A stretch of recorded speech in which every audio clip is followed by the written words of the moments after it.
When I was a kid, I watched It's a Wonderful Life every single Christmas. I loved it. I adored it. It just was emotionally here. And maybe you can relate to me.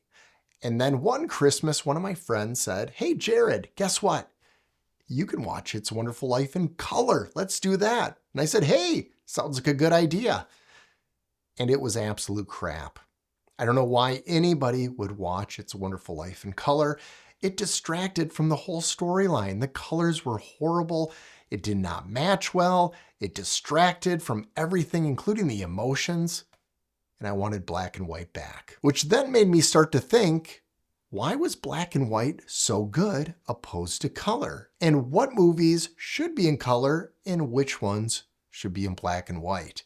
Well, I'm here to figure that out today. And hopefully you can help me in this episode 1 I like to call Black and White Cinematography.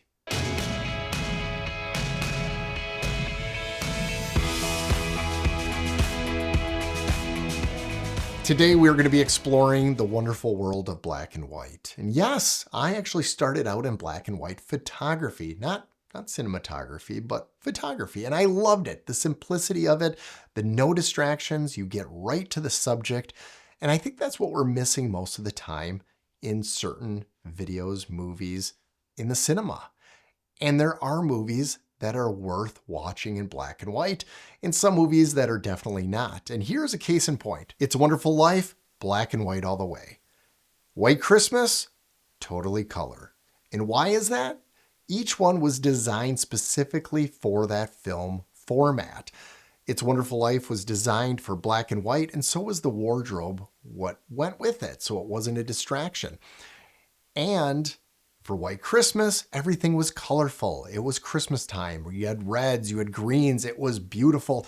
And it was VistaVision. It was the way to go in the 1950s. But in the 40s, black and white was king. And into the 50s, it even continued on. But just because you can film in color, should you? So we're going to discover that today, if there is a time and a place to do it. And some movies require it and some movies do not. And I'm starting to think more movies should be in black and white going forward. It would make it more interesting. But without further ado, we are going to head up into my driveway, then to a special location that some of you have been before. And then we'll come back here with some final thoughts. And maybe, just maybe, if you like this video enough and you subscribe, there will be an episode 2 on black and white. And maybe, just maybe, it will be on lighting. That's important. Oh, and by the way, the music in here is by Epidemic Sound. If you're interested, you can hit the link below. There are some free trials with Epidemic Sound. Awesome royalty-free music. Highly recommend it. Been using it for the last 8 years. But enough of that. Let's get going. We are in one of the most cinematic scenes ever. That is my driveway. Yes, a lot of you are aware that I do a lot of my tests here in the driveway, which is magical. And maybe in black and white, you can see that there's some rain coming down a little bit. It is sprinkling, and so you might wonder, Jared, are you going to take your C80 out into the elements of the rain? Because cinema cameras are not weather sealed. And the answer to that is yes, because I have a rain jacket specifically designed for the C80 by a company that I will disclose at a later video after I give you my full review on it. But so far, so good. Loving it. And yes, this company also sent me a cinema bag specifically for the C80, which 99.9% will recommend it. But again, later video, stay tuned, subscribe. But let's get to it. So I'm actually now brought this out into the rain, into the elements. So the rain jacket is working pretty good. I love this thing. I was even nervous about using my R5 II, which is weather sealed in here, just because you never know. You just never know. But having full control of all the items, being able to see them with the transparent plastic and getting my hands up in there, it's nice. There's mosquito flying all over there, but yeah, it's raining pretty decently out here. And so this will give you an idea, a cinematic idea on how to handle your C80 or your C70 or any other cinema camera that you just want to film in the elements. But my lens is covered, it is protected, yet it's not blocking the vision at all. So everything is nice. And then I have my DJI mic on top, and that's protected as well. It looks like Looks like a nice little image there. So yes, let's go film some more cinematic shots right now. All right, we are in one of the most cinematic areas ever. That is the cemetery. Are you shocked? I am totally shocked that I'm doing this video in a cemetery. Are you? No, if you've been following this, you know that this isn't shocking. But is it cinematic? And just to give you an idea of my settings, I am with the 24-105 and I'm at 24 millimeters, f4, so wide open on the 24-105. Great lens, very affordable, link below, support the channel. And ND4 and white balance. Well, it is balanced for this, but doesn't matter because it's gonna be black and white. So as you can see, there's a little pinwheel in the background. There's a American flag right there in the wind. Is this more dramatic than what you would get if it was in color?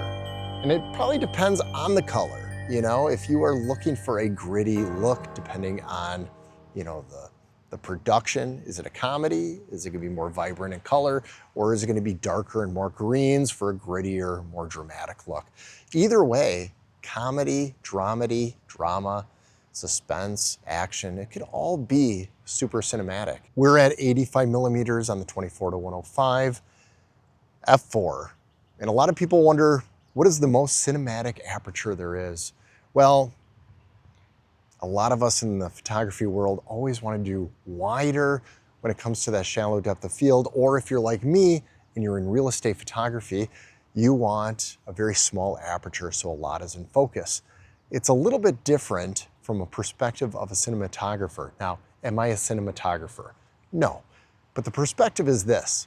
Depending on the scene, most of the time, you want a lot of the talent in focus. So there's multiple people, you want them in focus, there's somebody a little bit back. So f4 to f5.6, depending on the focal range that you're at, 85 millimeters is pretty compressed. You want to do at least probably 5.6 at that point. Now, if you want to seclude, like in an interview, then for 2.8, that makes more sense, or 1.4. As a photographer, we're always thinking of wider is better, but as a cinematographer, you want to establish the scene, you want people to see that there is a cemetery here. I am amongst dead people. We are one and the same, because my jokes are pretty dead, most of the time. But as you go further back with the 85 millimeter, there's more to show back here. And this is actually a beautiful scene back here, so we're gonna bring the camera over here. Also, there is a road that goes up and winds, and that looks pretty cinematic. Yes, that's right. I'm gonna overuse this word a lot of the times, but it is beautiful out here. Does black and white make the difference? Does it set the scene? Does it look dramatic? We're in a cemetery. I feel like everything in a cemetery should be black and white, but a lot of it has to do with lighting. We are in a dark, dreary day today. It is later in the day. It's been raining all day. The temperature has dropped. It is probably around 60 degrees right now, which in August is pretty low. We're usually in the 80s. So this gives a more fall look appearance probably, and in black and white, it's looking a little bit darker. All right, we're gonna go back over here, get some more shots, and then the path that I was talking about, it's pretty good. Are you guys and gals familiar with David Lynch, who did Eraserhead? Now, I haven't seen the whole film. I really should. A lot of friends have said this is a good, weird, bizarre movie that would fit up my personality. So I should check it out probably. But David Lynch was known to do black and white and to do absurd. And the reason he did Eraserhead in black and white is he wanted to take away all the distractions that were going on. He wanted to take away the color and get focus on the lighting and the storyline. And that's where black and white really does come in. And same thing when it comes to Schindler's List. Now, that was an interesting choice, but now could you ever watch Schindler's List in color? No, it gives a dramatic feel of the times. It actually makes you feel like you're back in the 1940s during the time of the Holocaust, because that's what we remember by photos. We remember it in black and white, and now it makes you feel like it's almost like a documentary, that you are reliving it and the emotion is there. And so a lot of it has to do with the time that we were experiencing these and now re-experiencing them in the future. And I think that's what David Lynch was doing with the Eraserhead, because that was in 1977 or 1978. And obviously color was full blown going in 1978. So here we are. I mean, would this cemetery stone look as awesome in color? Now, it probably would. You could do amazing things with C-Log 2 and with the 10-bit colors, and if you're in RAW, 12-bit colors. But is it even more simpler than that when creating something more of an emotion for cinema? Now, here we are on that path I was talking about, and I believe we are at about 35 millimeters right now. Possibly 50, I'll let you know. I'll put a little mark here, but we should zoom in just a little bit, just so you can see what that compression looks like. Okay, so that was actually at 50 millimeters, as you know, because I put it up there. I didn't realize it was 50 millimeters. So now we are at 105 millimeters at f4.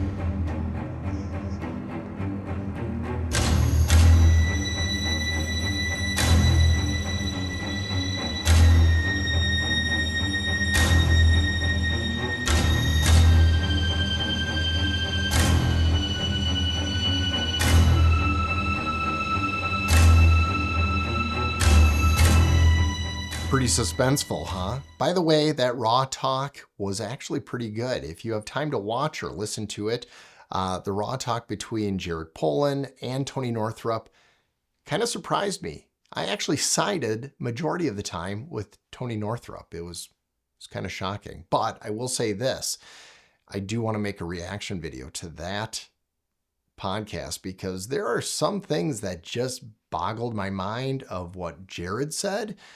And I totally thought what Tony was saying was valid and probably the best way to handle photography. But hey, that would be another video. If you want to see that, make a comment below. Jared, do a reaction video on that, and I'll definitely give you my views on what I thought of that whole banter back and forth. But back to Black and White. Yes, I mentioned it before, but Schindler's List. Can you picture it in color? No, nobody can picture it in color. You want that in black and white. It's a Wonderful Life, black and white. You just gotta have it. So there are specific shows, movies that just make sense in it. And I think it is to eliminate a lot of the distraction and be purposeful in the storytelling that you're giving.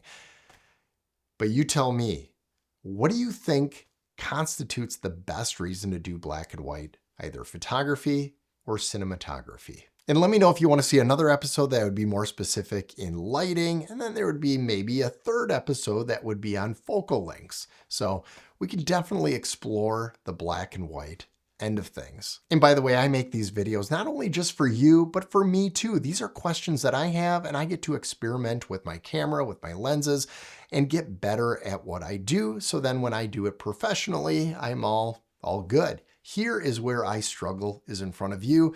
And I think that's the best way to do it. Do it in front of your peers, get out the kinks, and then go out and make some videos. So that will wrap up this specific episode. But if you want to see more, again, like, subscribe, and I'll see you in the next video. Oh, and don't forget to check out these videos over here. They're pretty magnificent. They're in color though. They're not the best, but you can watch them. Super colorful. Boop-a-da-bop-bop-boop, boop, boop, boop, boop.